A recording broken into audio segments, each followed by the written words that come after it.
All right, so the last module we're going to start with motor learning, and we're going to start with conditions of practice. So this focus is going to be attentional focus and how those are related to the condition of practice during learning. First, we need to identify again what an external versus an internal focus is. In this process, you have an external focus where you direct the attention of the movement on an apparatus or implement that is outside of the body. So there is no reference to a body part. Internal focus is you are directing your attention to the movements themselves or the body part themselves.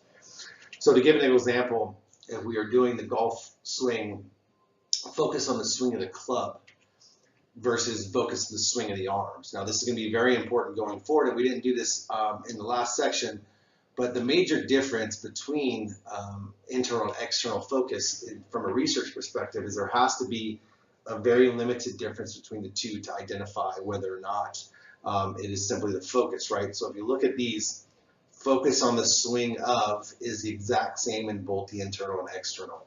The only difference is very small in this, and one is your arms versus the club. So a key component going forward is if I ask you to do an example of internal versus external focus, then you have to give me as close to the entire sentence as possible with only the portion referring to the external and internal being different.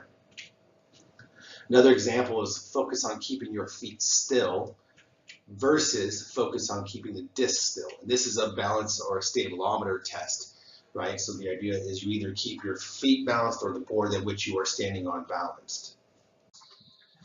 Now, through literature, there are a number of evidence-based practices for which external focus has become more beneficial to the learning process, right? And so Dr. Gabrielle Wolf from the UNLV has led a lot of the charge in some of the studies on external versus internal focus. And her literature supports the idea that there's an external focus is necessary for optimal learning. There's a portion of it that provides greater automaticity in your learning profile, and then generally more effective motor coordination movement outcomes are results from external versus internal focus. So these benefits are generalized to a number of different levels or different ideas, and that is tasks, so across different tasks, across different skill levels, across different age groups, and levels of ability. So if we look at these literature supports, we can see as far as tasks go, it's been evidence-based in distance throwing, swimming, gymnastics, and singing. Cross skill level, it's been shown to benefit both novice and experts. Children, young adults, and older populations have also been evidence of support. And then for physical abilities, it's been in injured individuals, as well as people who have motor impairments and Parkinson's and stroke. A lot of that is balancing. And then also children with intellectual challenges.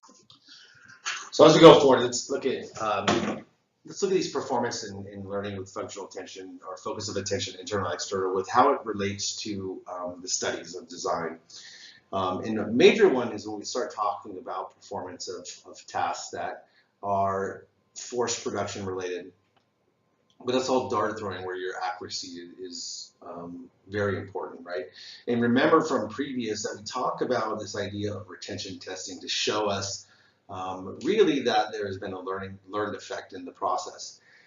So this is kind of like the dart throwing task where you have external, internal control, and in these tasks, control is always the group that the researchers allow the individuals to focus on whatever they want. There's no instruction. So as we can see, a good thing is they all start out the same errors, the same accuracy. But after the trial 10, you see that the greatest improvement is done in the external group here. The internal group does the worst, and the control group does the medium. And that continues through the retention. Both control and internal have the exact same in the transfer test, but again, external group does the best through the process. One thing I want to point out, things like long jump, vertical jump, ice climbing, forest, and sprinting, a lot of that has to do with informing the individual on how you want them to produce the force, whether it's going to be in the horizontal or vertical, given the task itself. And people tend to be more able to produce that force when you give them an external cue. So what we want to do first is talk about these experiments. And so here you have a tennis ball. And think about this. There's a tube, and each of your hands are holding each side of the tube, and they go around the tube. And there's a tennis ball in the middle. And then while you're holding this, you're balancing on a stabilizer. So it's a two-type test where you have to balance but also keep this tennis ball in between the tube. And so the external cue here is keep an eye on the tube. Internal is the hands itself. So external tube, internal hands, you want to keep them level in the same process. What you can look on here is there's two things. There's a root mean square, so how accurate you are or how much deviation you have to do with the superpostural balance. So that the root mean square talks about the balancing of the board. And then the errors are identifying how often the ball itself hits the edges of the tube. And you can see that in both situations, the external, which are the darker shaded, does better during both practice. So this is the learning process, but also retention, and in the balance in the transfer. So if they had a different task, it wasn't the tennis ball, they still showed a better improvement.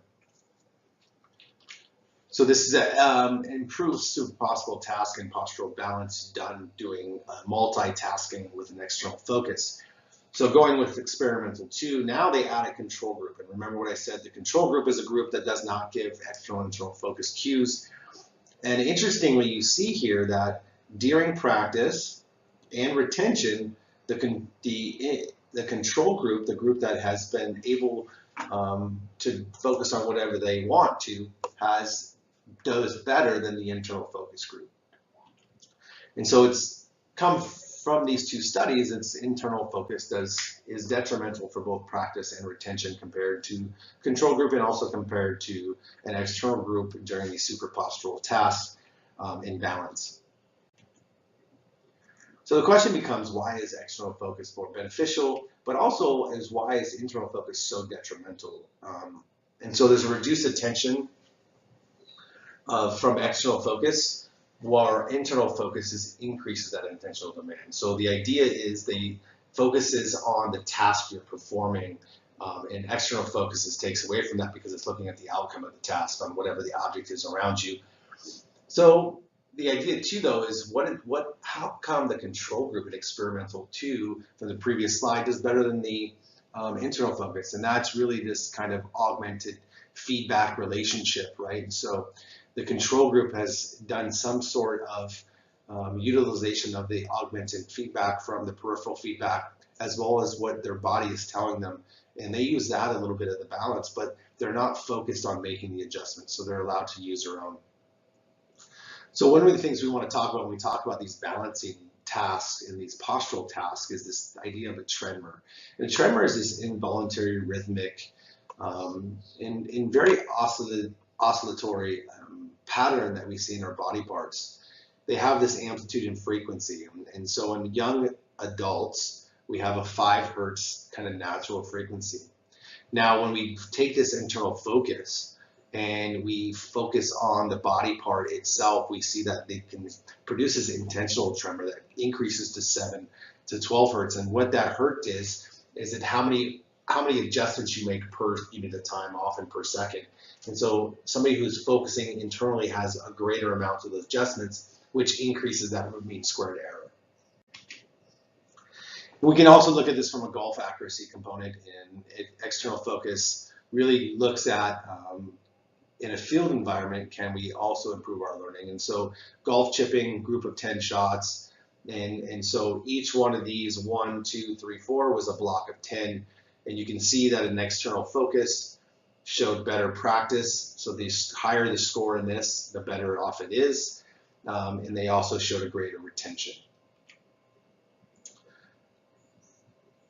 So the idea is, and again, when I ask these kind of questions here, so of course, external focus learned a skill better. And the key component of this going forward is going to be, how do you know that they learned it better? And again, in order to have a learned effect, there has to be some sort of retention. So there has to be a time between the practice and the retesting to identify whether or not there was a learned behavior.